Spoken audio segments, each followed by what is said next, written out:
My job is basically to create the content that we deliver in schools. Rather than lesson planning for a particular class, I have to plan for huge groups of students across potentially hundreds of schools across the country. But I also get to go out and do filming, which is really exciting, going on location for shoots, and I get to interview people from all different walks of life. My role here at the Inspirational Learning Group is the head of business development. So I was hired to come in and grow our business. So I'm engaging with teachers, I'm engaging with the government, I'm engaging with young people and students and hearing, what do you guys want to be doing? What do you need to be learning more about? I never really thought about education in any other way than teachers, professors, academic advisors, all of that sort of stuff. Education is massive business.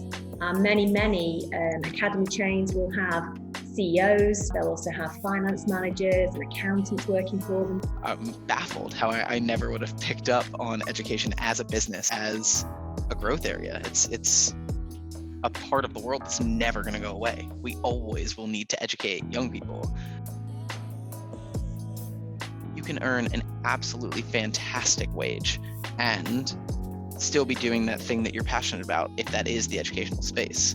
Salaries in teaching are pretty decent. Starting salaries for teachers are above average, and you can progress very quickly. You're taught to, at least in the US, chase the dollar signs. And so that really frames the mindset of, why would I go into education? I'm not going to make much money as a teacher.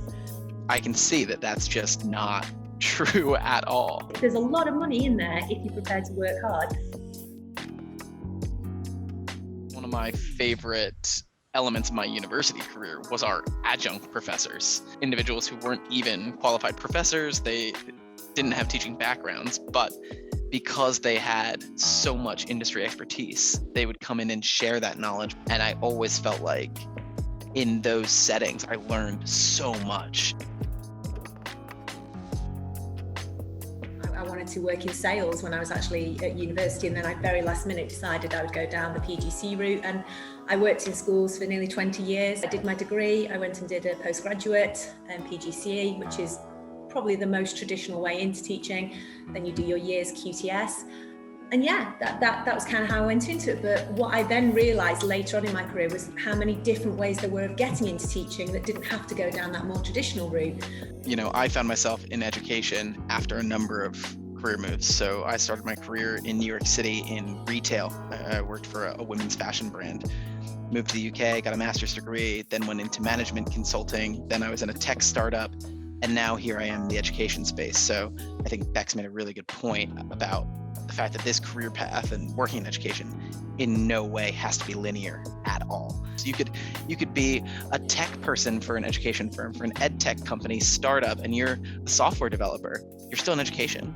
All the systems, education is so systems driven now. There are systems for reporting, systems for attendance, there are systems for managing safeguarding, there are electronic systems that allow communication between home and school. You may never see a young person in those conversations, but you're still helping young people. You're still doing something meaningful, and you're doing something worthwhile. Hi, my name is Liam Brooks and I'm the delivery manager here at the Inspirational Learning Group. My job in a nutshell is about getting in schools and helping to inspire and motivate young people. We work in schools right across the UK, which means that I'm often out on the road and travelling, but it also means that I've got quite a diverse role. I'm always meeting new people, whether that be people in the schools who are ultimately our customers, but likewise we've got a massive team of facilitators that help us to do our work. Hi, I'm Grace and I'm the business manager here at the Inspirational Learning Group. I manage everything to do with the business, so finance, HR, marketing, and then when I'm lucky I get to go into the schools and work with our facilitation teams. So back in 2018 I was invited by Mike and Ben to be one of the judges at the TNEC finals in Telford, and although I'd heard about TNEC before that, it was the first time that I saw TNEC in action, and I was just blown away by the impact that they had on the young people, and I am really grateful that I get to work here every single day.